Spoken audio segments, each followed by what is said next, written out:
as many notes as I could. Great. All right. So here we are.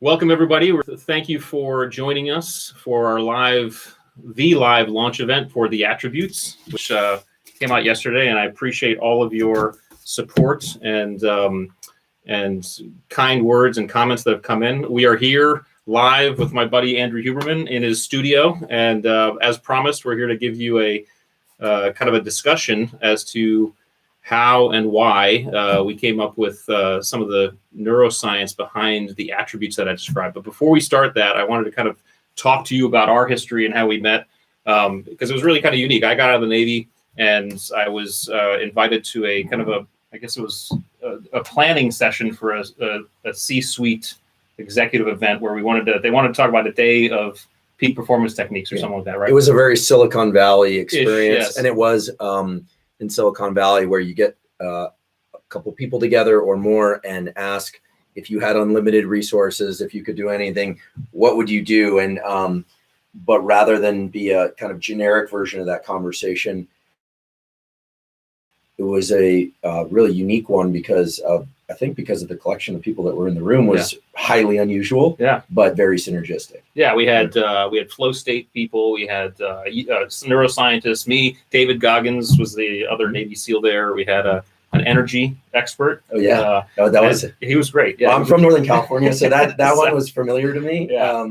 But very cool, and maybe a discussion for another time. But it was a really unique event, and the idea was to come up with something that could really be transformative for people, and but we kept noodling on all this into lunch and afterwards and then beyond. Well, and the noodling was about peak performance. I mean, peak performance was the topic, and you and I agreed that, peak was a really cool place to strive for, right? But somewhat unrealistic in the real world. And the idea that peak was this apex from which you can only come down. And you have to plan for it, and you have to prepare for it, and you have to really schedule it almost. Mm-hmm. And you and I we said, well, life is more about doing the best we can in the moment. I know I came from a community that you had at least known a couple guys and read about, and a community that kind of said, we just have to do the job no matter how we feel. And what does that look like? And that's when we started talking about optimal performance. Mm-hmm. Yeah, it's interesting because I think that so many of us, including me at that time, thought that, the goal in life is to generate a kind of ongoing highlights reel where every moment is like, highlights reel, parenting, highlights reel of science. And it's just not like that. Yeah.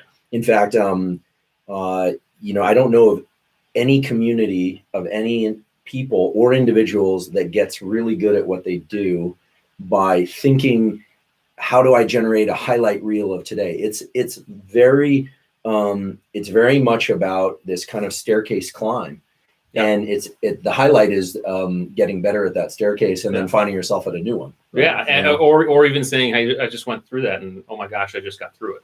Right. Even though it was cold and dirty and dark and muddy, and so this idea of optimal performance, how can we design ourselves or at least set ourselves up to do the very best we can with what we've got in the moment? And that subsequently kind of led into conversations about those aspects of our humanness that allow us to show up to the game to be able to do that. And of course, I had come from a community that we kind of did that almost unconsciously. I guess our training allows us to bring that out of us. And you had been studying that in the lab, and I think that was one of the key synergistic points for us to start talking about this stuff. Yeah, actually, the night before, the entire group had come out to the lab and gone through some of the stuff that we do, which just in brief is, we put people into novel environments that are, at least as far as laboratory experiences go, very real, using virtual reality, more real to some than to others.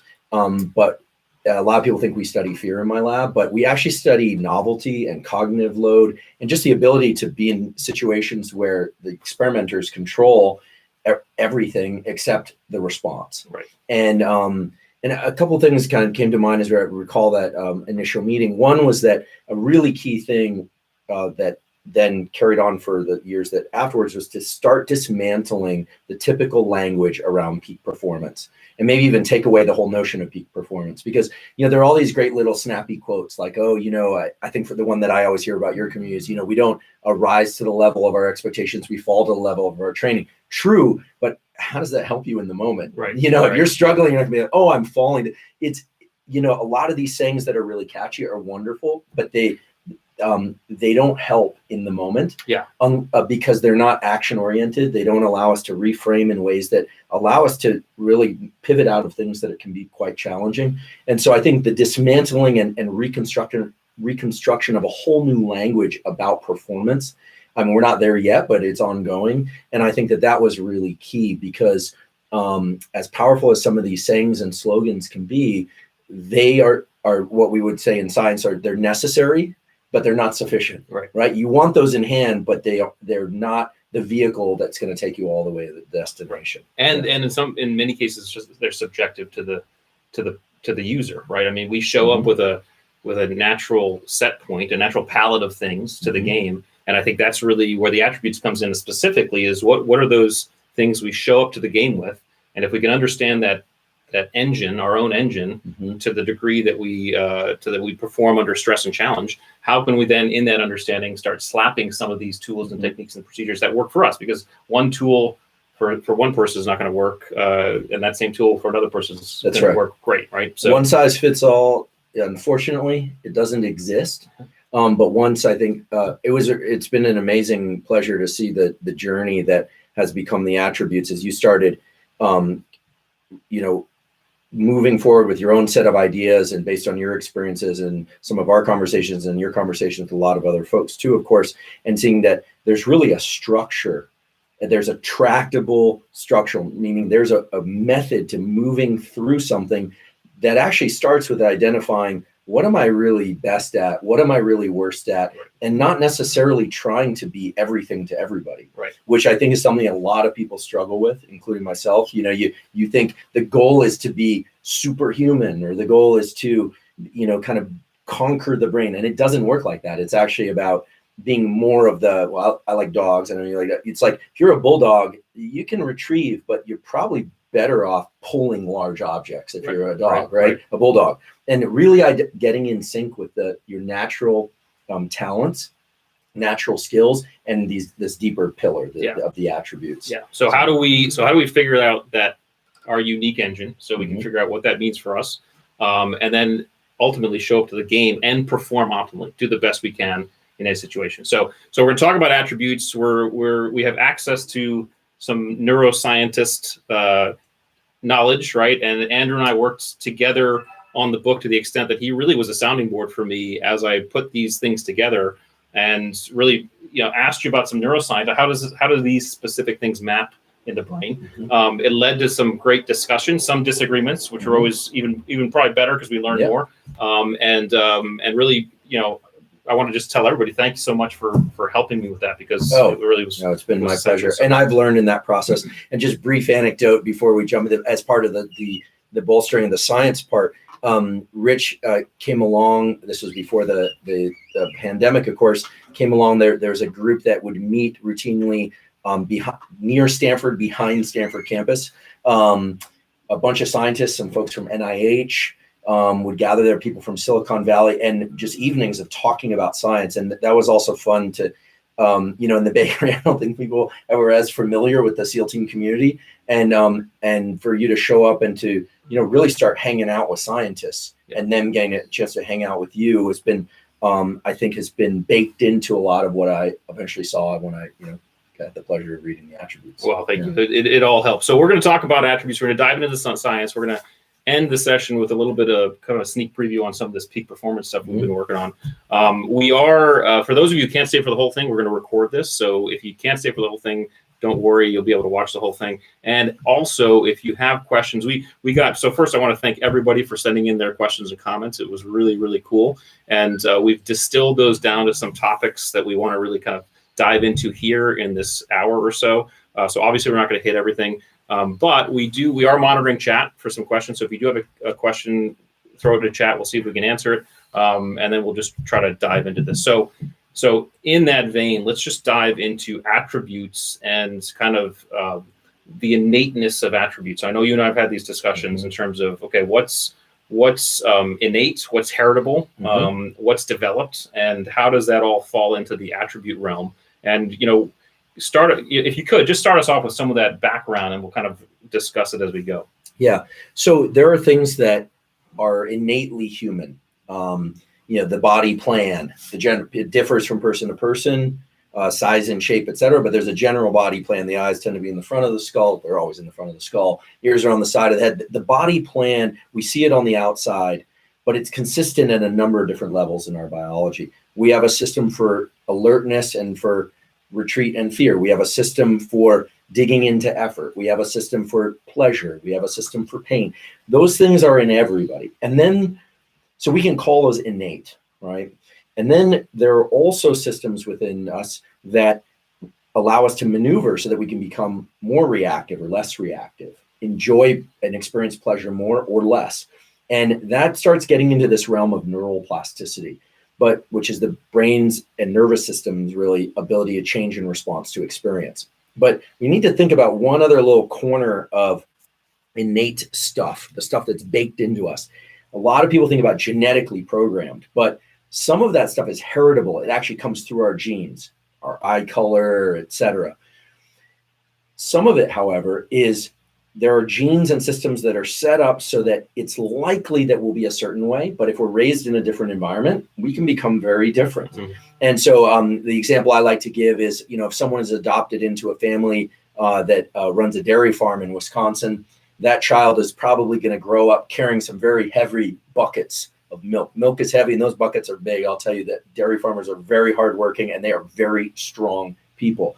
And so you could look at grip strength and say, well, in this adopted child, they have this amazing grip strength by the time they're 20.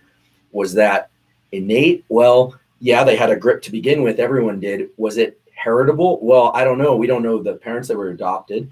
But early experience really shapes the nervous system so that certain things, by time that child reaches 20, 25, 25 plus or minus a few years, it's now a grip strength is something, and maybe hard work as well, probably hard work as well if they grew up on a dairy farm, is something that's baked into that person so that it would be very hard for someone who grew up in a different environment to suddenly be transplanted there at 25 and develop the same, what we would probably call an attribute, right? Even though it's not genetically programmed. So the easy way of saying this is that early life is an opportunity to grow some of these innate qualities, right? And after that, you can still grow them, but probably not to the same extent. So let's just pause there for a second, because we're going to kind of talk about the difference between attributes in kids and attributes in adults, and then developing those. I think one of the things that we discovered, I discovered and kind of was you kind of helped me solidify, is this idea that attributes are innate, right? Every human being has levels of resiliency and adaptability and resilience, right? I already said resilience, but even discipline, right? Every human being has that. The levels, so we all have all the attributes, which is what I kind of write about in the book. The levels to which we have each differs in each human being. So that can be heritable, right? So in other words, mom can have a high level of adaptability, therefore child can have a high level, or dad the opposite, right? So we all start with this palette of things, and then we develop them over time. An environment can either hyperdevelop or underdevelop certain attributes. So, for example, a child who grows up in a military family, for example, and is moving every 2 years, even though they may have started with a low level of adaptability, may hyperdevelop adaptability as they grow up. So development of attributes starts to come into play right away. We're born with them. We're born with a specific palette, at least levels. That's our palette, right? But depending on the environment, it can develop. Now, one of the things you talk about in terms of plasticity is that plasticity is really the most kind of visceral between the ages of birth and 25. About right? that. Yeah, about that. So if that development occurs in those first 25 years, it's likely that you'll show up with an attribute that, even though you might have been low on as a kind of innately, you're kind of high on because you've hyperdeveloped that. After the age of 25, if we start to see attributes that we don't have a lot of and we want to develop, we can still develop it, but plasticity kind of goes down a little bit. So it does. One thing that comes to mind though is because some people might be thinking, well, so here's the kind of double-edged sword of plasticity is that early in life, you can't control your life very much, but you can change your brain a lot. Later in life, you can have generally more control of your life, but your brain is less amenable to change. But there's a way in which the whole system can get inverted in a good way. So you can imagine, let's say somebody grows up in a home that's just very challenging in some particular way, or maybe many particular ways. That child can reach age 25 or so and decide, I want to be the exact opposite as my parents were in a particular way, and now I'm in control. So you can actually, so it's interesting because you wouldn't say it was inherited, you would say it's environmental, right, but it's actually, it's environmental in the opposite direction. Yes. And so the environment can shape us in positive ways or negative ways, but certainly in positive ways in which we are saying, all this stuff was thrown on me, I'm actually going to do the opposite. Yeah. And so that's, I think that's important for people to understand, because and of course, then there's a range of possibility there, that's right? Right? That's right, yeah. But black and white decisions like that can sometimes be the most powerful, as you point out in the book, in unveiling attributes. Yeah. I mean, what I think to me is one of the most exciting points about the book, right, is that I think everyone has an innate curiosity about themselves, in addition to other people, we would hope also, but they want to know, what are the things that I'm really good at that I'm not even aware I'm good at? Right. And experience reveals that, yeah, right? Experience reveals that. And so then the question becomes like, what experiences to put myself into? Yeah. And so I think that, as you point out, like really challenging environments are one way to unveil those attributes. But another big surprise that I got in discussing the book with you over these last years was that a lot of times positive things also unveil those attributes. Yeah. So we'll break it into two sections. So there are a lot of questions about kids and parents, and hey, how do I help develop attributes to my kids? So let's take that section one. And really what we're saying is, based on the neurology, based on neuroplasticity, the environments we put our kids into are developing their attributes. So for example, if you want to develop your child's open-mindedness, the more you throw them into, I say throw in a nice way, but put them into different types of experiences that allow them to kind of experience something new. Maybe it's classical music, maybe it's heavy metal music, maybe it's a new food or whatever. You are setting them up for success in terms of developing that open-mindedness attribute, whether or not they started low on the scale. So environment matters when it comes to parenting. Because you are developing those attributes that your child has. I would imagine, and correct me if I'm wrong, it's sometimes difficult for us to try to assess what attributes our kids have at an early age, because they're still kind of working through that stuff. So my intuition says, don't focus as much on trying to figure out exactly where your child might lie on each scale, but instead try to think about, kind of like you said, if there are certain parts of the script that you want to deliberately invert, you want to make sure your kid is more open-minded. You want to make sure that adaptability is, then focus on environments that help that. And it doesn't have to be, and again, we talk about adulthood, we're going to talk about in a second how focus and intensity actually matter when it comes to plasticity. When it comes to kids, focus and intensity doesn't matter as much because they're kind of they're sponges. Yeah, they're sponges, right? Which sometimes can scare people because they think, everything let's say there was, God forbid there was a house fire, the kid's going to have a trauma around fire. It's really about what comes afterward, right? Yeah. There are one example that might be helpful here is in thinking about this, what's inherited, what's environmental, et cetera. There's a different threshold to startle in different people, and it has a genetic component, which does not mean you're fated to this your whole life. You walk up, please don't do this experiment, but there's certain people, you walk in the room and they startle. Other people are more like my bulldog Costello. The fire alarm can go off and he might move his eyeballs just to see if anyone else is moving. So high threshold to startle. Some people are very startled. We sometimes think, high threshold to startle, that's bad. Well, but that reactivity actually can be very good in certain cases. So taking a look at things and removing that judgment a little bit can point, I think, to one's attributes and where one can really be beneficial. And of course, one can adjust these kinds of things. Just really briefly, a lot of childhood, especially infanthood, is about giving people, and nature baked this into us, whatever those origins are is personal belief, but we all innately have this pendulum as children where the kids will fall down and screaming and crying, and 10 seconds later, they're fine. It wasn't a fake cry.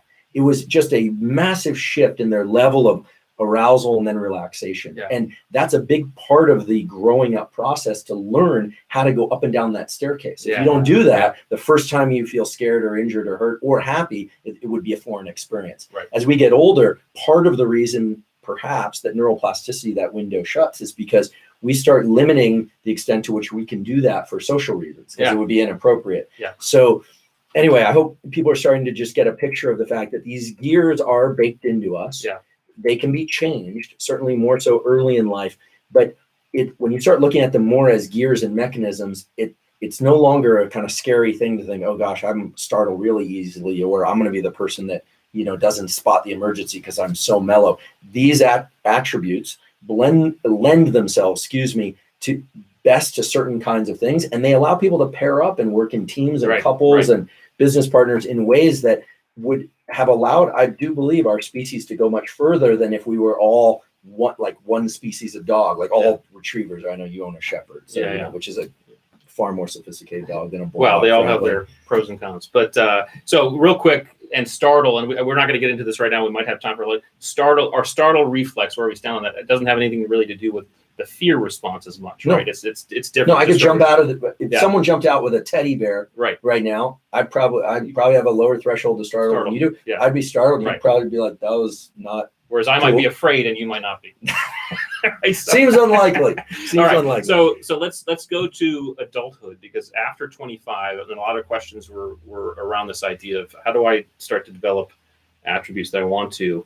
So if neuroplasticity matters, which it does, and we've talked about this, but you put it so well. So I want you to put it in the way you put it, and I might add on to it later. But those things that allow for maximum neuroplasticity 25 years and older, right? What are those things that people have to realize and focus on if they're looking at developing attributes? Those kind of key things that cause the brain to say, okay, pay attention and learn. Okay. So the good news is the brain is not very sophisticated in terms of what it uses as a signal to change. Yeah. And it's really simple when you just think about these. There are molecules, chemicals that are released in the brain, but not all the time, only under certain circumstances. And one is very similar to adrenaline. It is adrenaline. It's called epinephrine, and it creates a sense of alertness. That means that there's a chemical that says something is different now than a few moments ago. Everything's different. It actually makes you look at the world differently. Your pupils dilate, your heart rate speeds up. You're more biased for action. You're more likely to say something than not say something, more likely to move than to not move. There's a huge shift in the probability of certain things happening. That's an opening for plasticity, because now the brain says, oh, what's around that I need to pay attention to? And that's the second component. So it's alertness and attention. Right. And then it's, what are you going to pay attention to? And that's something that's governed by another molecule called acetylcholine. And when you decide to focus on, say, one particular thing in that state of alertness, so alertness goes up and then you tighten your focus to something, now the brain is starting to collect information about duration, path, and outcome. How long is this going to last? What's happening? What path is it taking? What's the outcome? And the easiest examples around this are always about fear, a tiger coming at you or something. But this works in every situation. It's opening up a book, reading 2 pages, and going, wait, all right, I'm had a rough night's sleep or something. You focus in, and then all of a sudden you find yourself collecting information. It's alertness went up, focus went up, and now you're programming the brain. The actual changes in the neural circuitry, in the wiring, however, occurs later during deep sleep or rest, or when you're cooking dinner and you're not thinking about that, because the system needs it's like highlighter pen. Think of these molecules, epinephrine and acetylcholine, as highlighter pen. These synapses need to be changed later. And then later, think about neuroplasticity as like the editor comes in at night and goes, oh yeah, delete that sentence, add that sentence. Oh, we need another clause here. And so I'm speaking in analogy here, but then the circuit gets reconfigured so that the next day you wake up and, oh my goodness, I now have the ability to retain and use information. Yeah. So those are the key things. This is like learning to ski first day 1, and then, falling 3 dozen times, right? And then you go to sleep the next morning, you're suddenly better. That's right. Because all that stuff got wired overnight. Yeah. And that's because neural circuits don't want to change after, we reach adulthood unless they have a reason to change. Right. And you wouldn't want them to change in response to everything. Yeah. right? I actually couldn't tell you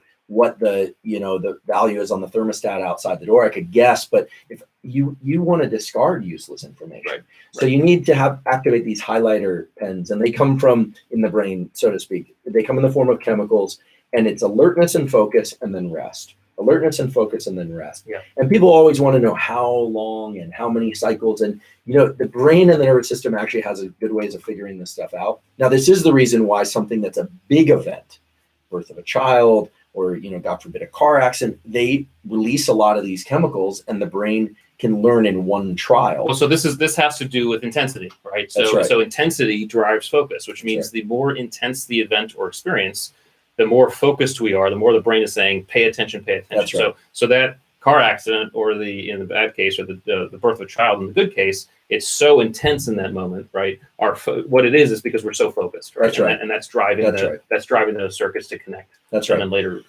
And if someone wanted to change an attribute, which it doesn't seem like there's a ton of plasticity over attributes, but if they wanted to change some way that they show up, it's going to feel like agitation and stress. That's right. And I think that the beauty, we both know Stephen Kotler, and the beauty of flow states is this idea that things could change in a state of relaxation and joy, but that those are what I call highly desired states, and they're very complicated to access. I mean, people are working on ways to access them, but for hundreds of thousands of years, the human brain and body has learned to change itself through this alertness and focus, and then rest. Yeah. And actually, we can give people a little bit of pass on trying to control all the variables around those, and really just understand that the more alertness and focus you can bring to something, the more likely it is to change when you rest. Right. And if you miss a night's sleep, the day after learning something or some event, well,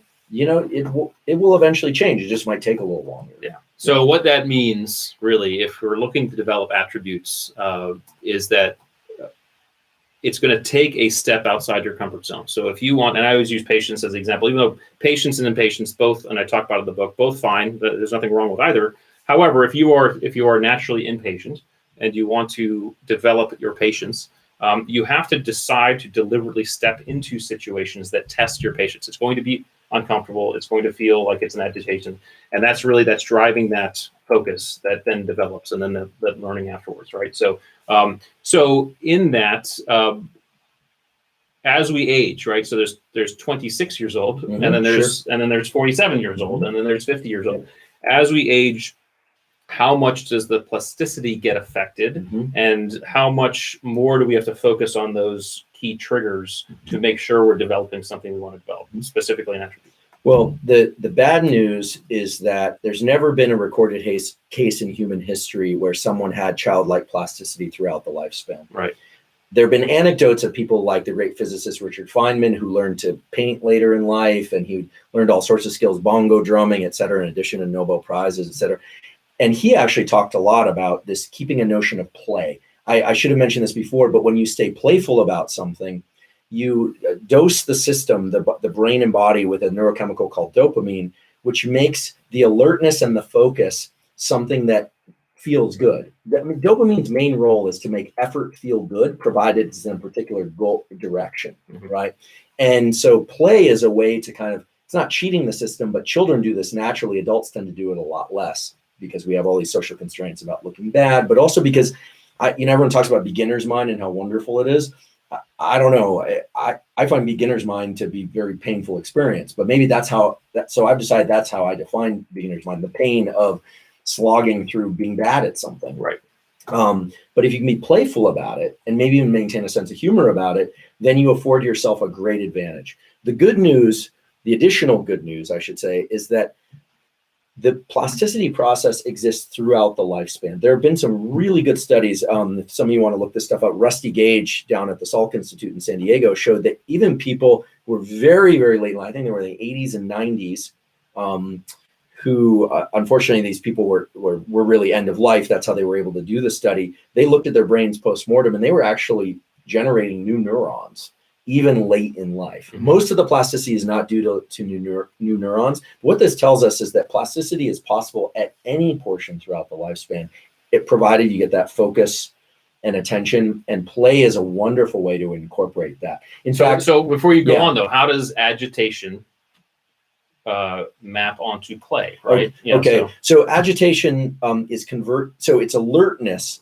which when you're resisting, when you feel like you're forcing yourself into that alertness, or it was forced on you, it's going to feel like agitation. It's this, what I call limbic friction for the, people who are interested in limbic system. It's this like forcing yourself to try and do something. Whereas when maybe you make an agreement with yourself, or you and your partner decide you're going to learn how to dance, right? Maybe one of you is really good and the other's bad, or maybe both terrible. And you just say, let's just try and be as terrible at this as possible. It's kind of a joke, but actually you're going to try and learn. That what that does is that takes the agitation of trying to perform well, and it makes it a game that internally you're now releasing dopamine, such that if you could even complete one step, you'd be like, oh, that was pretty good. Right. And we talked about this before, you maintain a certain level of energy over your more critical mind in that way. And this energy thing isn't this isn't some mystical concept. Dopamine, I should say, so dopamine is this reward molecule that makes us feel good, makes us feel motivated, makes us want to do more of whatever we're doing. Dopamine is the molecule from which epinephrine is made biochemically.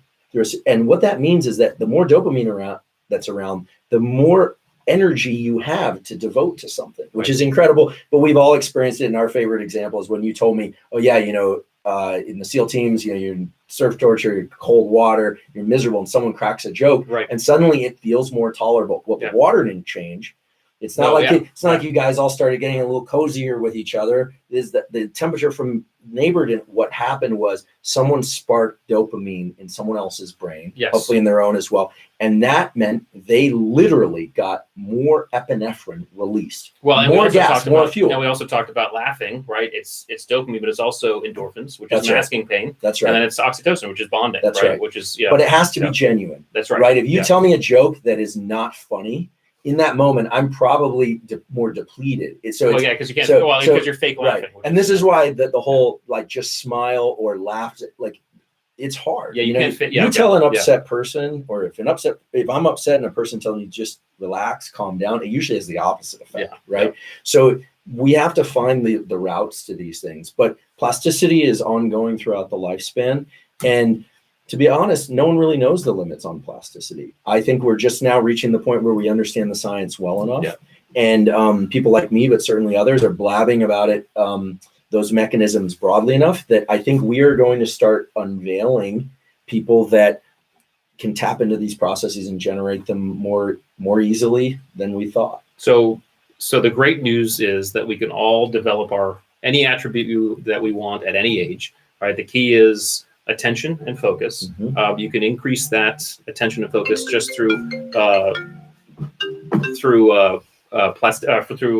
intensity, right? So if I make it a little bit more intense, and then if we can do some playfulness, right? So if you want to, and I keep on coming back to adaptability, maybe because it's an easy one, but if you want to develop your adaptability, you're not typically adaptable. Then you could probably throw yourself into environments that you're forced to adapt and start making a game of it. Where will this take me? Where will this lead now? 2020 certainly. You're right. Yeah. So 2020, I wouldn't have wished this on anybody, but 2020 has reframed everybody's notion of what a critical event is.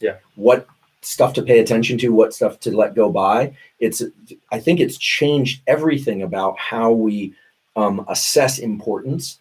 And it was unfortunate circumstances of many kinds that leads me to that statement, but no one will ever forget that year. That's because epinephrine was released into your brain.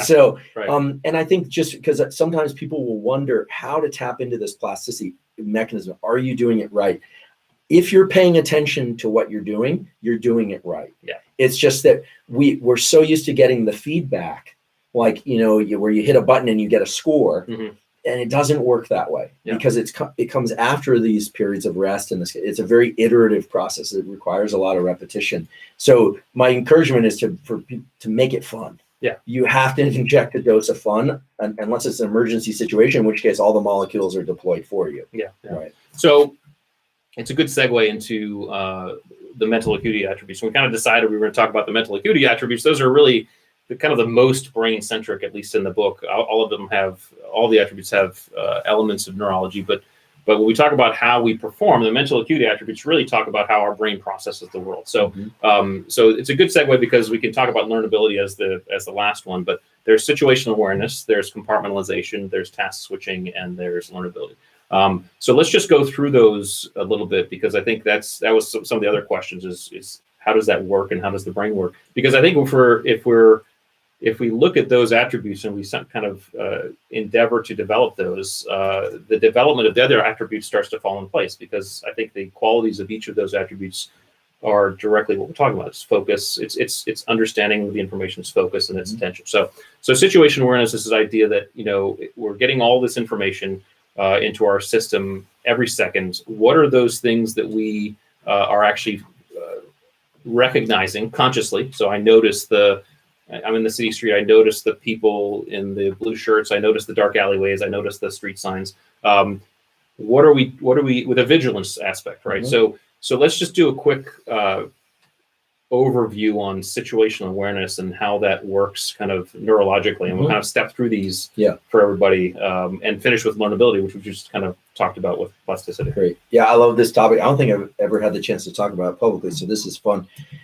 We have two modes of attention. One is interoception, where we're paying attention to what's going on inside of us. So let's say you and I are talking and I'm self-conscious and my cheeks start to flush, I'm kind of sweating and I'm thinking about that, and then I'm kind of tracking what you're saying, or I'm highly interoceptive. I'm paying attention to what's going on inside me. But it can be positive too. I can just be completely blissed out and paying attention to how great it feels to sit in this chair, etc. Then we have exteroception, which is attention to things around us. Situational awareness is about shifting our focus outward into the environment. And that actually can be controlled, not by saying shift outward, shift outward, shift outward. What I do like to say a lot is that it's hard to control the mind with the mind. But if you dilate your gaze, meaning instead of just looking at you, I start to include all the information that's in the room. I actually can see you now, and the ceiling, and the floor, and the door over there, and all the stuff around us. And I can see myself in this environment. And that's high situational awareness. Okay, I can even dilate it and bring my hearing to what might be going on the street outside. Yeah, but it also adds this component of consciously recognizing that, right? Because we all know we know that there are certain people who are they just have more situational awareness. So our levels are different, right? So so a high level of situational awareness from an attribute perspective is if you find yourself naturally kind of dialing out a little bit and noticing things in your periphery. If you're lower on the situational awareness scale, you're probably a little bit more focused in, and it might be probably more focused. Yeah. So there's a couple of things. One is how much you're outward focused, exteroception, how much you're inward focused. That's one key thing. Then it's how dilated or constricted that focus is, because I can pay attention to all sorts of details about your face while you're talking. And if I do that, I probably won't hear what you're saying. Right. This whole idea that we're supposed to look in each other's eyes all the time, that's actually a terrible way to extract information about what somebody's saying, because I actually need to look up everyone's, I hear what you're saying. And if I put too much focus on whether or not your eye flickered or something like that, I'm not going to do that. So the optimal way to gain high situational awareness is to dilate your gaze, to be enough outside your own get out of your head kind of thing. Yeah. So it can take some work. The other thing is how big or small that focus is. And as we'll talk about in a couple minutes, we can actually focus on two things at once or flicker back and forth. Right. But one way that you can know, I do believe, whether or not you tend to have more, you're in a mode of being more interoceptive or exteroceptive. So, think about when you go into a party. These people tend to do very well socially. They're kind of out there and they see everybody and they're just looking around. Other people, they walk in and you can tell they need a drink or two before they can settle down. Right. Because they're just wondering, do I have a smear here? Do I look okay? This and that. It's always a pleasure when you end up talking to somebody and they're just like eating and they've got some stuff in there and they're just having fun. Right. They're not paying attention. You can even say, oh, you got a little something there. And they're like, oh yeah, So those people tend to have high situational awareness because they're not trapped in their own head. Right. And the other way you often get this is the boardroom phenomenon, where you go around the table, everybody introduce yourself, tell us something about what you do. If you are late in that train, you'll notice that your anxiety starts creeping up, because you were just a minute ago, you were looking at everybody else. Now you're looking at yourself and you're wondering what you're going to say and you're kind of anticipating. Yeah, So I would say one thing that's very powerful and can give you a window into your level of situational awareness is the extent to which you can go into a novel environment and remember yourself, but make it 5% of what's happening. Right. So I reduce that to that number to 10 or 5%, and then 90% or 95% of your awareness is. And this works really well when parents have a kid that's like, if your kid is running toward the street at the playground and there's cars out there, you're not thinking about how fast your heart is beating. You are 100% laser on that kid. Right. So there's a lot of ways this can happen. And as a person who wants to develop it, the simple tool is just to start noticing your environment. Start to kind of go open gaze a little bit, notice your periphery, and start noticing things. And if you feel well, and the downside to doing this too often, if you're hyper vigilant, which sometimes I'm guilty of being, is that if I'm noticing too much all at one moment, that actually generates anxiety. So a balance is really what you're looking I mean, so you can control the size of that window, and whether or not it's primarily exteroceptive in the external environment or interoceptive, and just know there's always going to be a balance. It's rarely going to be 100-0. That would only be like the kid running towards the street, type of example. It's going to be, and it's dynamic. It's like these are spotlights that are going like this. It's not, And so let's go from there. Let's go to compartmentalization, because that's really the process of taking all this stuff and understanding your outcome, but B, when you have all this stuff coming in, you've chosen to focus on it. You say, okay, I'm going to assess the relevance based on the outcome I have. I'm going to prioritize those things I just assessed through, and then I'm going to decide to focus on something. Right. So give us just a quick thing neurologically of what's going on there too, and then we'll go to task switching. So compartmentalization, at least through, there are a lot of ways to conceptualize compartmentalization, but one way to conceptualize it in light of neuroscience is we have this ability to focus our attention in essentially two places. I can focus on you, and I can also pay attention to what's going on with me. It's hard for me to split my attention in 20 different discrete locations. I can make that window bigger or smaller, as we talked about before, but I can't really split it. So I can focus on more or less two things, or I can bring all my focus to one thing. But the thing with compartmentalization is that we don't just have the ability to do that in space, in physical space. We actually have the ability to do that in time. So we can think about the past. I can go 100%. I can close my eyes and think about something from the past, good or bad or neutral. I can think about the present, do the same thing, or I can do the future. In general, we can split our attention to past and present and future, right? Hard to do future and past. It's very hard to kind of get ourselves out of that, but it's possible. But we can't do all three at once. So compartmentalization, the way that I see it or interpret it, is an ability to focus our attention on some physical space or task or something in front of us, as well as time. So it might be thinking about the past and the present. I'm guessing at some point during Buzz, you might have been running down the beach and thinking about, how much nicer it might have been to be, back, sailing with your brother or something back home. But you were also present there. You probably weren't thinking about back then, now, and the future, right? You can be present and the future. So compartmentalization is taking control of time perception and your perception of where your mind is in time. And a lot of people get hung up on language. That's why I think deconstructing the language is so key. The typical language is like, oh, future tripping, you're future tripping. I don't know. I mean, anticipating the future is a great power of the human mind, and thinking about how your present is lining up with the future, or you're trapped in the past, you're trapped. Well, that's what we're good at, all of these. And what people forget is that we control it. We can, just as I can put my eyes here and then there in a deliberate way, or just let my eyes kind of wander where they want. Anyone can decide to stop only focusing on the past. And you say, well, how do I do that? Well, simple. You take away the other option. So you focus on the present and the future. If you're focused on the future, you think about the present and the past. It is very hard to get completely present. People have spent a lifetime trying to do this, sitting in the lotus position. Some people actually have gotten themselves into mental trouble by trying to be too present. I think the mind wants to be more or less in two places. Well, and that can be healthy. The actualization of compartmentalization is, in fact, that, right? I mean, when you are compartmentalizing in the conduct of an outcome, you are in fact bouncing past experiences off your hippocampus, and you're saying, okay, based on my outcome, what have I experienced before, and how does that help me assess relevance and prioritize, right? Or based on what I think is going to happen in the future, how does that help me assess and then prioritize, right? So it's really the compartmentalization in terms of how we talk about it as an attribute is that balance of past, of present as compared to past and future, and constantly assessing the relevance and prioritizing the information that's coming in from situational awareness. So I want to go move on to these because there are a couple questions Yeah, no, in here. sure. So, but then we move to task switching. So I know, and the title of this is chapter, where we fight. No, I'm just kidding. yeah, Not physically, but yeah. Yeah. The title is multitasking is a myth, Right. right? Now I always try to caveat that by saying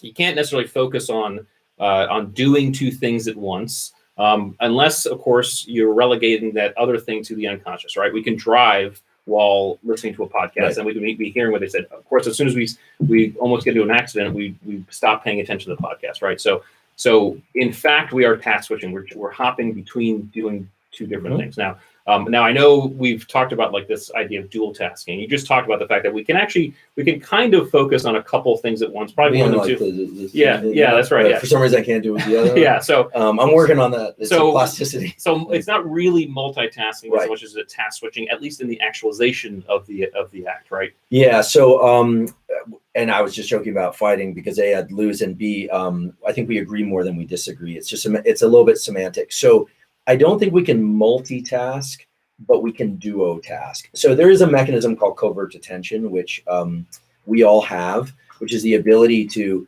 focus on one thing while also letting another spotlight of attention kind of wander or focus on something else. Yeah. Right. I mean, I don't have kids, but I think the parenting example, again, I do have a dog. So you go to the dog park, you're talking to somebody and you're keeping an eye on your dog. Right. Now you might be doing this, or you might actually be tracking, right? And parents of young children are very good at this, especially when they have multiple children or their busy lives.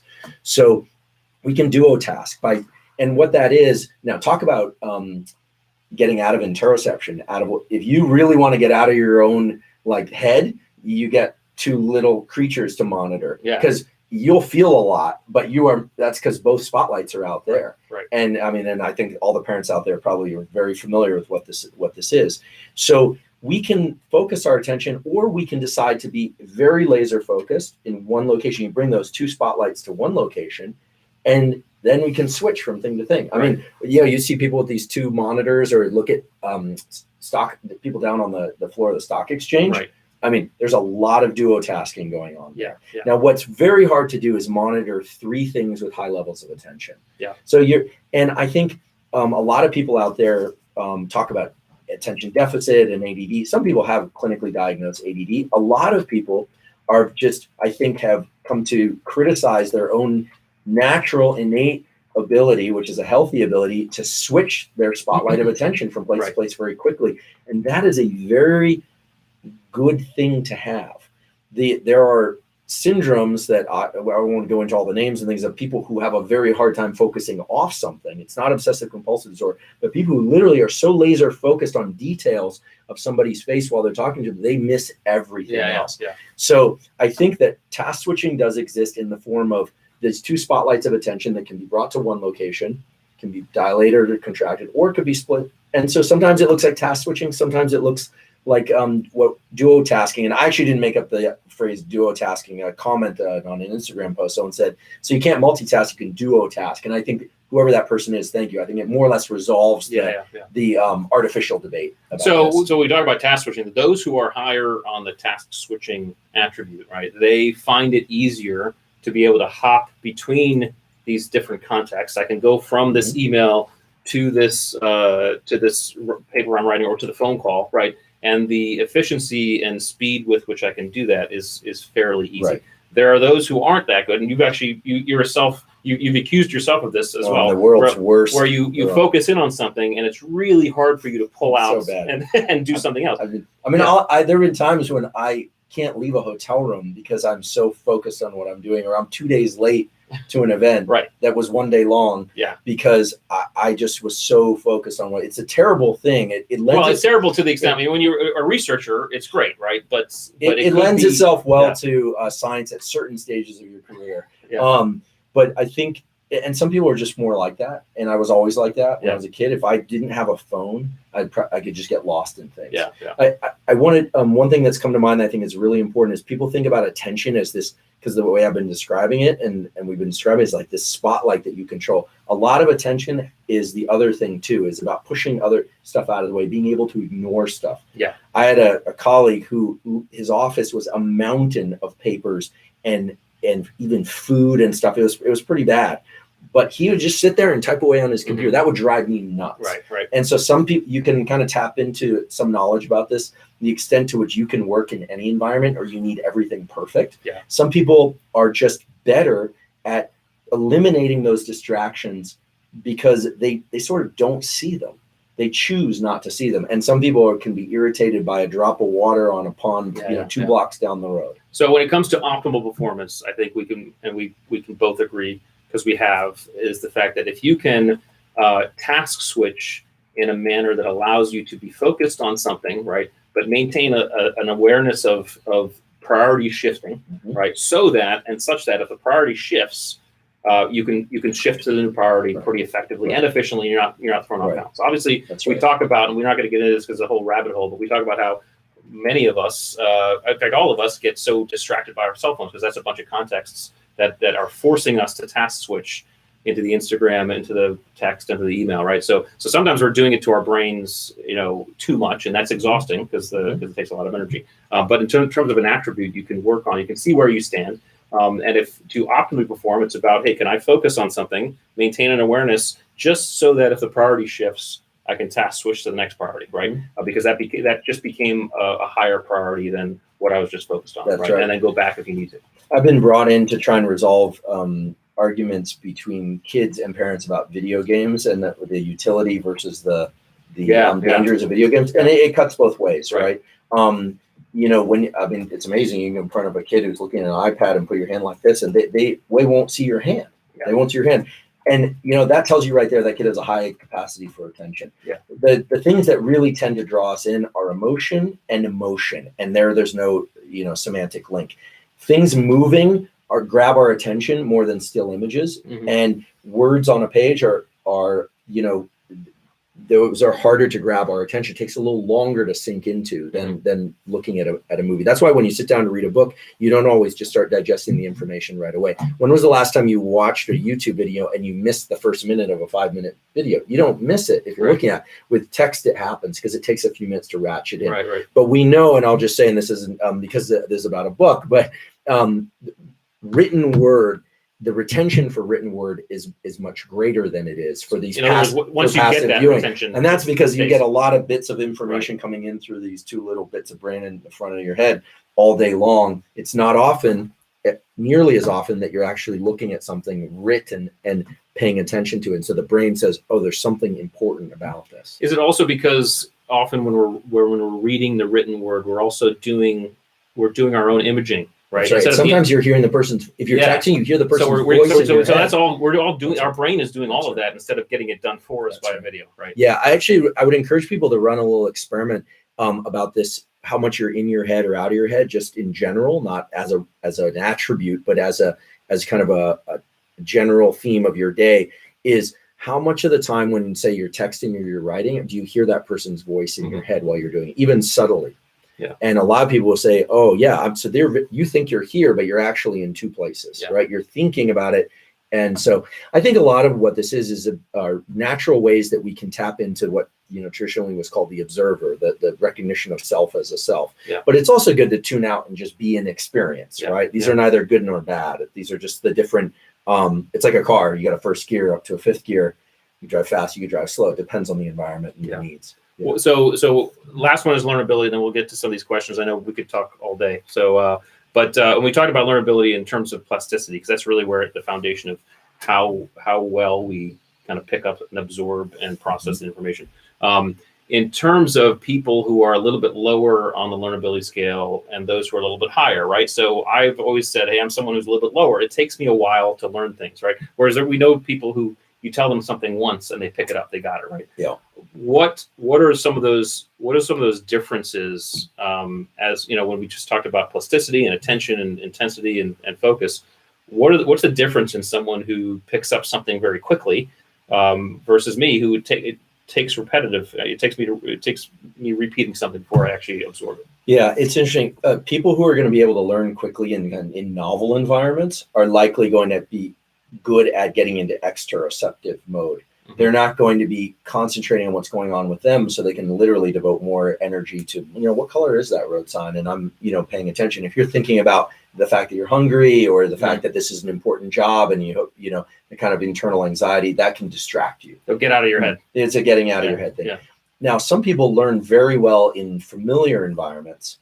And, once you know a context, you can learn lots of things about that. So, for instance, if you're, I don't know a ton about sports, but if you, and I know very little about, say, basketball, right? But if I were to learn a lot about one team and I got into basketball, it'd probably be pretty easy for me to learn about other players on other teams, because it fits into a common context. You have some patterns. Certain number of players, and I can't even say I know how many players are on a basketball team or on a court. This is not a sports discussion, my friend. Yeah, exactly. Thank goodness for my sake. But you can start putting it into context, and then you really see that what is always the hockey stick learning curve, where all of a sudden people are learning at a very fast rate. And so I think that it depends on whether or not it's context familiar or context unfamiliar. Mm-hmm. I'm always impressed by people who can go into social environments and they remember everybody's name around the table, and they're like referring to people by first name. And most of us are more like hi, nice to meet you, I'm so-and-so, so-and-so. And then you're like, wait, who are you? Well, because there's no context, right? You can bet if that person took your hand and gave it a double squeeze and or spit on you, or did something that would wake up that epinephrine system, you would never forget who that person was. You'd be like, that was a little creepy, or that was like really intense, or you really like that person. Some people report the meeting of their spouse for the first time, and in that moment, they didn't have to program it in. So it's hard to just force this on oneself, but one can get better at it, in keeping with the earlier discussion, by learning to get both in one's own head and out.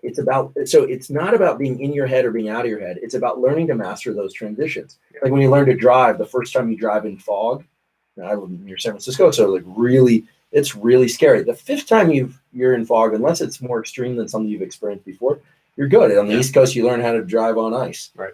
But it's just, you kind of have to learn. I wouldn't say drive faster, drive slower. You know how to find the sweet spot. Yeah. So it comes down to this idea of, again, if you want to increase your learnability, focus, attention, intensity, if you can add it, make it playful. That adds the intensity in a certain way. And if you pick up something, if you're someone who picks up things pretty quickly, it might be because you're learning things in a context you already understand. So you already have all these categories and patterns mapped out in your brain. And early exposure to something. We know this. Right, I mean, there's a lot of beautiful data from my colleague Eric Knudsen and others in the Max Planck overseas, showing that if you knew how to do something early, even not just motor skills, but for instance, if you spoke a language that had Latin roots, then it's much, someone who knows Spanish can learn French more easily than people who did not. And so there's a template. And so when you start thinking about the kind of Whiteskin type stuff, Josh Whiteskin, Waitskin, excuse me. And the art of learning, it's about finding commonalities. He was a chess player, right? You know him. I don't know him personally, but finding the commonalities of chess, and in his case, Tai Chi push hands or whatever it is. You start, those commonalities are not about environments. Those commonalities are about the self and how you approach and find yourself in environments. Because and the thing about Josh too, and some people like this, he loves throwing himself into those environments where he's learning something new and he feels himself getting challenged and he feels himself working through that. So if you can again be playful about it, whether it's in his case chess playing or Tai Chi push hands or big wave surfing, be playful about that and kind of make an intensity and a kind of a playfulness about the whole learning process. Right. Yeah. And for people who are thinking, well, even more so, like how to tap into these, the more you can recognize when your body and brain might be in a state of heightened alertness, even if it doesn't feel good, that recognition is something that you can use, because you'll then sense when it's coming on earlier next time. Yeah. Right. Yeah. So it is a lot like driving, where, when you're heading into fog, the first time it's really scary, but the next time you start to know, there's patches of fog. And so you can make adjustments in a way that you couldn't. It's the same thing about mental processes. Yeah. All right, so we're pretty much at an hour, but we're going to answer some questions. Yeah, let's keep going. We'll keep going for a while, and then we'll go to it. So, Amit, good to see you, man. Is there guidance scientifically of when to learn more developing strengths versus weaknesses? How might we use our attributes to navigate that, right? So it's a great question. I would say the idea between strengths and weaknesses, attributes, we try to remain non-judgmental about them. In other words, what you got is what you got. It's not better nor worse than anything. When it comes to judgment, it's really in the context of what you are using those attributes for. So the attributes, for example, to be a Navy SEAL is going to be different than the attributes to be a nurse or a scientist or a teacher. So inside of your own life context, the question you need to ask yourself is, what are the attributes I need more of, right? And if you have less of one that's pretty much required in what you're doing every day, then you might consider that a weakness that you want to work on, right? But certainly I wouldn't recommend looking to develop all the attributes. I just don't think it's necessary, and it's probably not realistic either. Well, I don't think you'd ever. It seems like it would be hard to reach proficiency in all of them. That it would. I would think so. Yeah. Okay, cool. Thanks, Amit. Taylor, cognitive load and attributes. How do you measure it? Can you train and periodize it in the same way we would for sports, modifying volume, density, intensity, frequency of the stimulus? So I think we talked about that, but go ahead. Yeah, I get asked a lot about cognitive load these days for a lot of different reasons. I think it can be built up, the capacity to deal with cognitive load. I mean, good night's sleep is going to help. I mean, that's the one thing that everyone agrees on. Absolutely. I mean, I can only speak from my own experience on this, but Mondays and Tuesdays, I push myself to the point where I often don't feel good by the end of the day and I collapse. Wednesday mornings, typically, I give myself a break. I go easier. So it's periodization within the week. Mm-hmm. Some people periodize within the day. We know, I'll just mention quickly that we go through 90-minute cycles where we can tolerate more cognitive load for about a 90-minute cycle. And so first 15 minutes or so, cognitive load is tough. Then we're really good at dealing with cognitive load, and then it tapers off, and then it repeats. And of course, it doesn't repeat 24 hours a day. Right. During your waking hours, you'll find there's a morning segment but typically an afternoon component where you're just better at those 90-minute cycles. And there's huge variation in that, so lifestyle factors. But you can start playing with these, what they're called ultradian cycles. So maybe he wants to Google that and take a look. Yeah. Well, and then this gets into micro recovery, right? How often during a day can we find those little points of time where we can actually recover? We can stop. We can take our mind out of what we're doing. We can listen to music. We can do a quick meditation. We can do some breathing.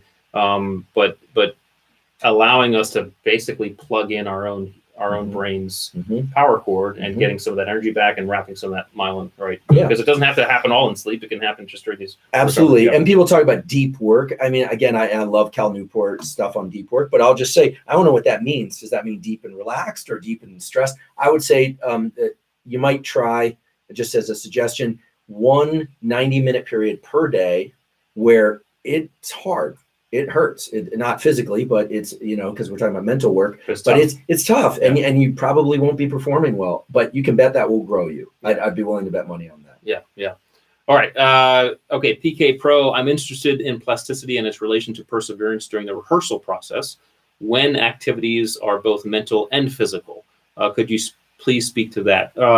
So I'm thinking that what we're talking about is a rehearsal of, could be whatever, but and correct me if I'm wrong, when we start to merge the brain processes with some sort of physical activity, that automatically increases intensity, that automatically increases intention, correct?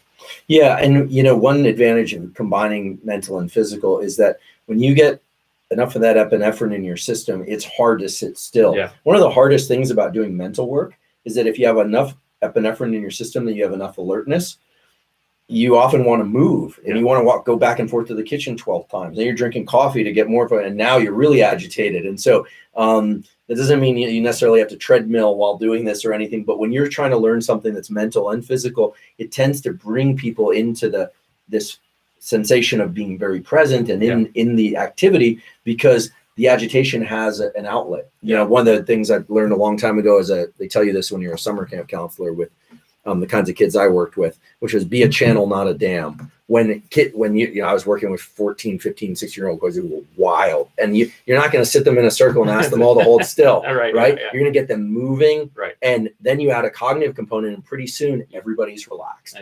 That's epinephrine.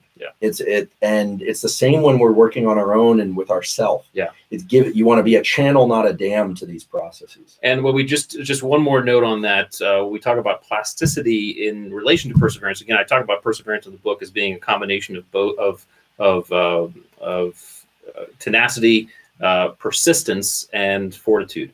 And really what those are, whether it's persistent, I'm just going to keep on doing the same thing over and over because I just need to do that. Tenacity, I'm going to try new things, but keep on trying new things. And then fortitude, which is this mental strength. All it is, in essence, is what we're talking about. It's this attention and focus, which means it's adding to that plasticity, or at least it's adding to those creation of the neurons. We just have to always remember that the actual learning happens in recovery. We can't deny that. You don't get better without rest. I think one thing that in terms of tenacity and pushing forward, I think having a kit of things, something that you can reach to in your immediate environment, and just thinking like, I'm going to do it for purposes of, getting to lunch, and just, and then I'll get then lunchtime, but also things that are further out, the ultimate reward, being able to have a kit of drivers and a kit of things that you can reach to is great. There isn't just one, there isn't one thing that's going to get you over the bump of frustration. Right. You want to have a few things to select from. That's right. Yeah. Okay. Greg, plasticity and adolescence, as we are all ends of ones, this would suggest fun is perceived differently depending on the individual. Suggestions for teachers in the virtual classroom. Would definitely agree that fun is perceived differently. And if you're in the virtual classroom with kids, I mean, now you're on a Zoom, and so how do we make it more intense, or how do we increase attention and focus and make it a little bit more intense over a Zoom channel? Yeah, well, I mean, I think this is going to vary a little bit. If you've got kids, or a kid who's got kind of in their head and worried about how, Zoom is weird because you've got a picture of yourself. You're looking at that picture of yourself while you're trying to pay attention to something else. I'm talking to you now. I don't see a picture of myself floating over your shoulder. If I did, then I'd have bigger problems than we'd have time for right now. But I think it's important to give them a variety of context. One thing that we know is faces are a powerful cue for context. One idea is everyone sees each other's face, but then you go into pure auditory mode. I mean, there's a lot of ways to learn just by listening and tuning it. When you close your eyelids, you actually have a greater capacity for auditory learning. We know this, right? Because you're just limiting all these other bits of information. And then of course, faces are important too. So you might imagine breaking up the day into faces. Maybe you do, blank, and then avatars are actually kind of interesting, and kids love avatars. Depends on the age of the kids, of course, but avatars are interesting because they are permission to embody a different mode of being for sake of a goal. This is why I think they work so well in video games. And so you can imagine toggling between those three. It doesn't have to always be the video, nothing, or an avatar. You can imagine moving between those. You can also, I would have a niece, and so I think about this a lot. You could also have them switch. They could also switch, being in the role of somebody else and being told that you need to collect information for them is actually a better way to retain that information than if it's for yourself. If I said, I'm going to be your stand-in, I'm going to pay attention differently because it's for you. I'm now doing it. It's a way of getting out of your own head in order to do this for somebody else. Yeah. So there are a bunch of games you could play, more extensive than we have time for now, but hopefully that'll provide a start. All right. Well, one from Jeremy. What role does food play? You and I have talked about this a lot when it comes to. I think meant playing with food.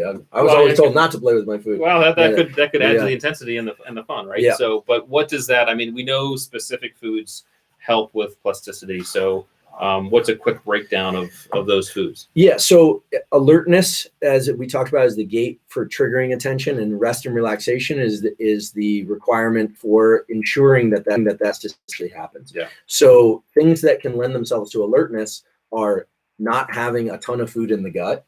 So, fasting states can be very helpful for alertness and attention because it creates a low level of alertness and agitation.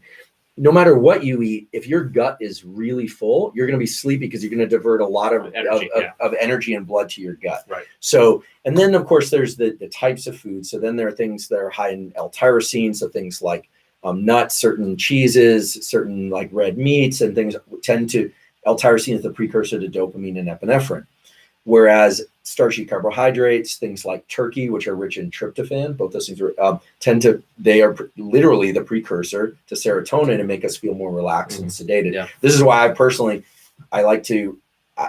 neither low carb nor plant-based nor meat. I tend to not eat until about lunch. Then I eat low carb-ish unless I worked out really hard in the morning, because then you need to replenish glycogen, or at least I do. And then as evening approaches, I'll move away from kind of meats and salads and smaller meals to eating a big meal that includes some pasta and rice, which I guess, is on the West Coast anyway. Like if you're a person who eats pasta and rice, I think you need to, you get looked at a little bit strange these days. But those carbohydrates actually help you fall asleep and sleep really deeply, wake up and start. And this is not anything you want to get rigidly attached to. Right. One thing we talk about, can I tell the nuts and berries? I love, I like controlling my food intake, and I don't write it down or anything, but, Rich always jokes about, nuts and berries, people who, he knew back when that they, got some ribbing in the SEAL teams, or didn't make it in the SEAL teams, because they always needed their nuts and berries. They're so regimented that you take away their nuts and berries and they dissolve into a puddle of tears. Right. Yeah, or they take away their ability to eat every 3 hours. That's right. So they always carried around these bags of nuts and berries. So call them nuts and berries guys. But so you can't be rigid. You shouldn't be. You never want to be so rigidly attached to anything that you can't function, because that's not conducive to a good life for you or the people around you. Yeah. So I think do your best, and the word best includes a kind of 80-20 rule, right? So balanced diet, right? It's kind of whatever that is for you, and find it. And you can, with food, provided that your health is in check, and you're not going extreme. I mean, there's some room to experiment. I do think people should experiment with and find what works for them. Right. There's no prescriptive. We can't just look at you, scan your brain, and look at your life history and say, here's the perfect diet. That's actually for you to work out. Yeah. Okay. All right, Max, I'd be curious to hear your thoughts on talent. Is talent a byproduct of attributes? If so, which one? If not, what do you think defines and makes someone talented at something? That's a great question, Max. I've always and continue to talk about talent as it's kind of a dynamic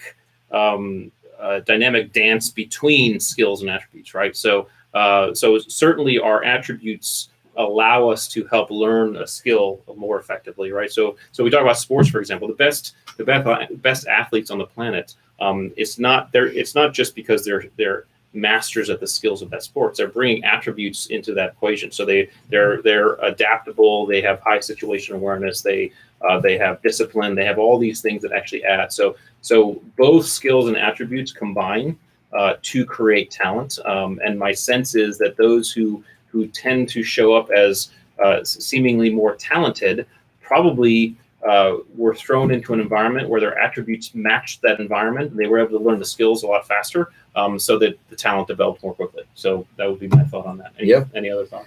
Yeah, I mean, there is this idea of the whole uncertainty, as you go up from skilled to talented, and talent's a tricky one, and I think that we put a lot of pressure on ourselves to achieve that. Notion. It comes through repetition. A lot of it is just reps, getting a lot of reps. Yeah. I mean, and there's so many stories about this now, 10,000 hours, the Michael Jordan thing, I think you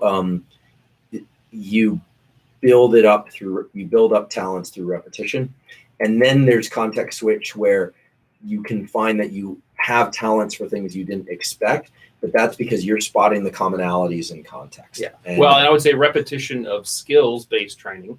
But then there's the experiences that you throw yourself that test those attributes too. So Michael Jordan, yes, he threw 1,000 free throws a day to make sure he was skilled at that. But then he was in game after game, and he was in that dynamic environment that was testing all of his attributes. Mm-hmm. It was putting all of his skills into an environment that was allowing him to add those attributes. And he basically, let's use Tom Brady, right? I mean, here's a guy who gets on the football field and has experienced almost everything you can experience on a football field to this. So he's now merged his talent of being a quarterback to the attributes and the experience with which he brings to the game. Mm-hmm. And now that shows up in the way it's obviously showing up. So I think that's interesting. It's a great question. Okay, a couple more here, and then we will finish up. Kelly, let's see. Intel said it almost doesn't matter what you know. It's what you can do with whatever you know or can acquire and accomplish that is valued. Do you think knowledge is secondary to execution? So I will just say this, and I've said it before. It's my belief that knowledge is not power on its own. Applied knowledge is power, right? We can know a ton of stuff, but if we don't apply that, so it's my belief that you have to bring knowledge to the execution of something to actually develop that, right? So it's applied knowledge is power, not just raw knowledge, right? Yeah. I mean, I think when there's a certain, and I think knowledge could be split into at least two categories. One of the most important categories of knowledge that really does lend itself well to flexibility and adaptability is understanding a little bit of mechanism. And we were talking a lot about why understand the underlying chemicals or epinephrine. You don't even have to, you have to know how to spell it or remember it. But if you know that it's a chemical state rather than just you need to focus, then if I tell you just need to focus in order to get plasticity, that's just one piece of the equation. But if I tell you there's this molecule that you all have, and when you release it, you'll learn to recognize that state and tie it to a concept. And so knowledge where you understand some mechanism allows you the flexibility so that when things aren't going well, you can make adjustments. Yeah. And you can have a recognition. And this is, I think, when people say knowledge is power, this is why the sayings are great, but they're necessary, but they're not sufficient. What knowledge? What knowledge affords you the greatest power? So understanding just a little bit of mechanism is great. And if you want to know if you really understand something, how do you know if you know something? Try and teach it to somebody else. Right. In science, we have a great rule. I don't know if they do this in the SEAL teams, but we say watch one, do one, teach one. When you teach someone the first surgical procedure in a laboratory, you watch one, literally. You're not allowed to touch anything. Then you do one, and then you teach it to somebody else, even if you did it very poorly or very slowly, and you will never forget it. And the learning curve just goes. Yeah. Oh yeah, that's it. So watch one, do one, teach one is a way to translate knowledge into execution, to quality execution much faster. Well, and it forces you, because we did this in the teams too. I mean, we said one of the pathways to mastery is to teach another, right? But it also, because teaching another forces you to break out of your of your unconscious competence, right? So I always use this idea, and I'd ask the cadre members who wanted to be cadre where I was, how would you teach someone to ride a bike, right? Because if we think about that question is more difficult to answer than we think. We ride a bike without thinking about it. So how can you actually break down something you do without thinking about it because you've mastered it, and so that you may teach another? And it takes your mastery to a whole new level, and it creates new distinctions, right? Mm-hmm. So I think that's what you're talking about. Well, because you identify the things you don't know really, really fast. So watch one, do one, teach one, I think is one of the more powerful things at any age. Yeah. At any age. Yeah. All right, Chris, as a trainer, what kind of change in learning environment could be very effective to improve the learnability of students? I think we covered that a little bit in terms of some of the Zoom advice you gave in terms of changing the environment, but anything else to add on changing environment to improve the learnability of students? Yeah, I mean, this is a vast landscape, but I think that in a classroom full of kids, you've got a bunch of different learning styles, and you're trying to cram that all through the keyhole of one format like Zoom. That's a tricky thing. Yeah. But although we were talking about this earlier, one of the beauties of Zoom that you can leverage is that Zoom eliminates the hierarchy. I mean, there's still a teacher and the classroom, but in a classroom where everybody's in the same room, a kid can be making noise in a way that's distracting to others for attention. They can still do that on Zoom, but it's really kind of leveled the playing field in terms of who gets access. Because if you're using the chat, right, then sure, they could be texting on the side or something. But in general, I think that Zoom makes it possible to give a voice to anyone that might not normally feel comfortable raising their hand. They can, if they're more comfortable with writing. So I would say know the communication styles of those students if you can, such that the ones that like to write questions out are very thoughtful versus the ones that like, like what's the character on The Simpsons? Millhouse, that kid. There's always a Mill. You and I we're atrocious. Exactly. There's always a Millhouse, and then there's also the very thoughtful, and everything in between. So you want to give access to all those different communication styles, I think.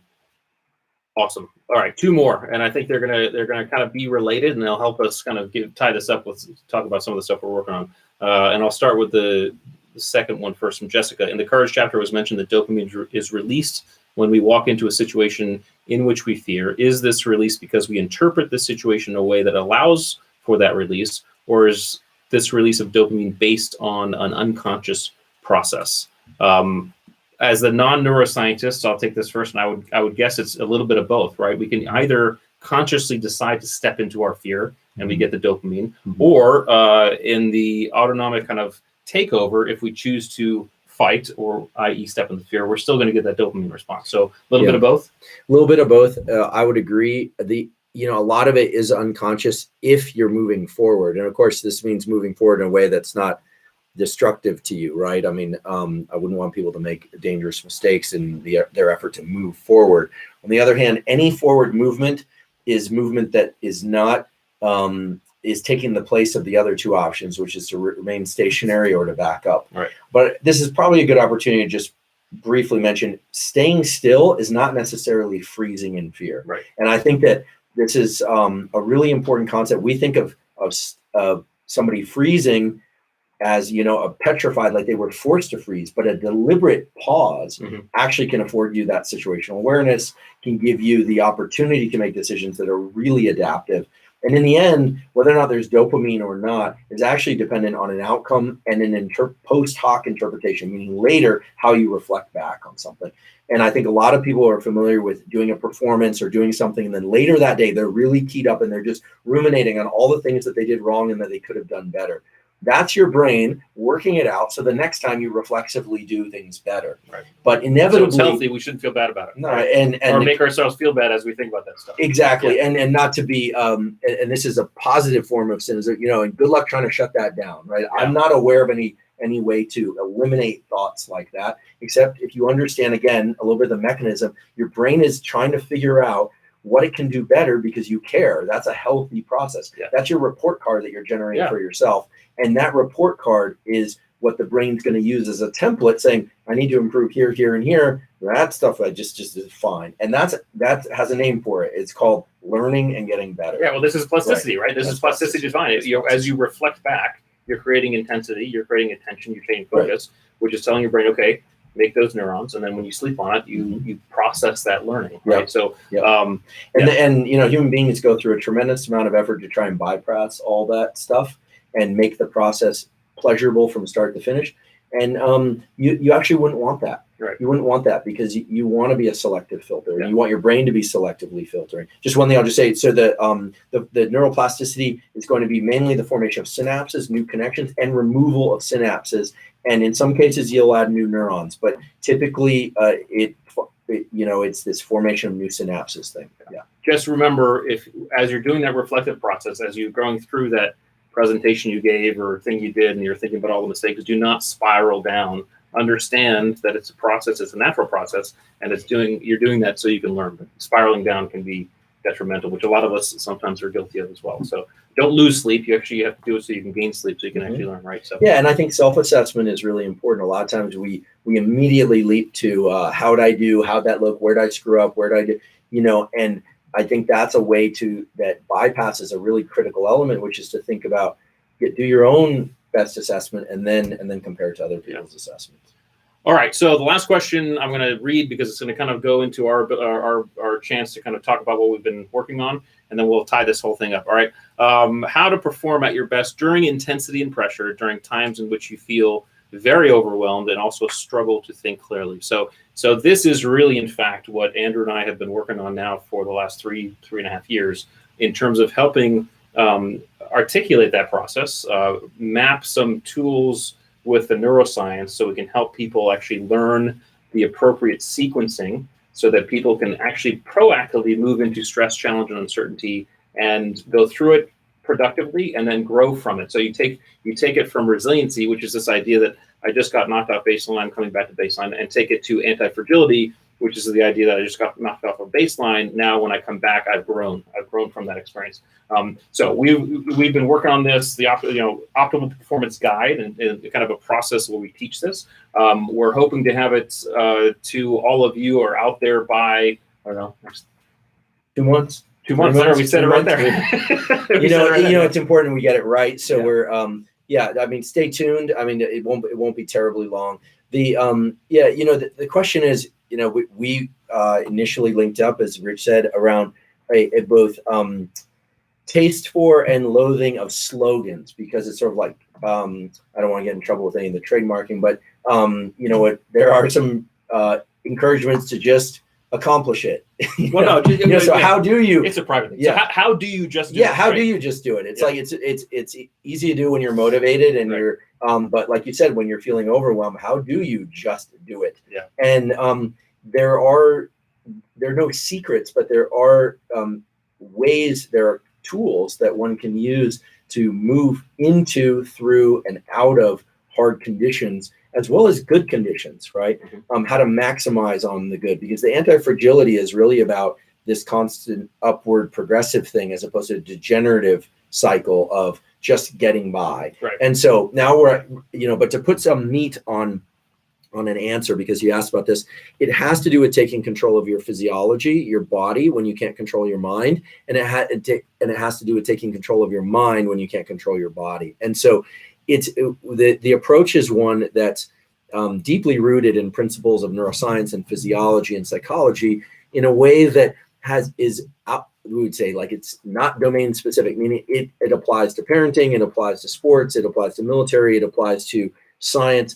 There are some universal ways to move through challenge, recover, move through challenge again, and to learn how to make those cycles less challenging, and to be able to do them at different rates. Because some things are like, a football game, or and it has a designated start and end, and some things are like COVID, adulthood, or a relationship, or COVID, where there's a lot of uncertainty. And so I think that there's important that there be a system. And so this is something that is getting a lot of attention, and not to kind of pass it on, because stay tuned is the answer there. Yeah, well, and I want to say it's what we've, I think, been able to do, and we're going to get it really good so we can get it out to people, is talk about, yes, controlling your physiology, but also how do we manage the external environment to the extent that we move through it, because it's not about just controlling the internal, the anxiety piece. It's also about controlling the uncertainty, which is the external piece. So there's a synergy between both of those elements that add to fear and stress and challenge and uncertainty. And we actually all are able to do it. What we're endeavoring to do, and I think have done mostly, just to finish up, is define what it looks like, articulate it in a way that makes sense, and then put it in a way that allows you all and all of us to practice it and make it habitual. So how can we continually to do it? So more to follow on that. Dude, thank you. Thanks for being here. Yeah, thanks for all your help. It's exciting. I have to say, before I have the great privilege of having seen the early stages of when Rich was developing the material for the attributes. There's a story over, we could tell some other time when there's more time, but just seeing it evolve, and as somebody who started a book 2 years before he started the attributes and is still not done, I gotta say, these whatever you want to say about they're always very humble, but these SEAL team guys, you set something out there, they're gonna get it done in half the time, twice as well. So thanks for that. Well, I appreciate you. Thank you. Yeah. Thank you. And thanks to all of you. It means so much to me that you're here at this launch event, that you've supported the book. I'd love you to continue talking about the book. Let me know what you think about the book. Share the book with a friend. Send us a note on social media, and post a review on Amazon if you liked it. If you didn't like it, you don't have to do that. But no, I'm just kidding. Post a review. But thank you so much for being here. We will record this. We'll post it. So if you want to watch it back, we can. More to follow on that. Thanks so much. Have a great rest of your week.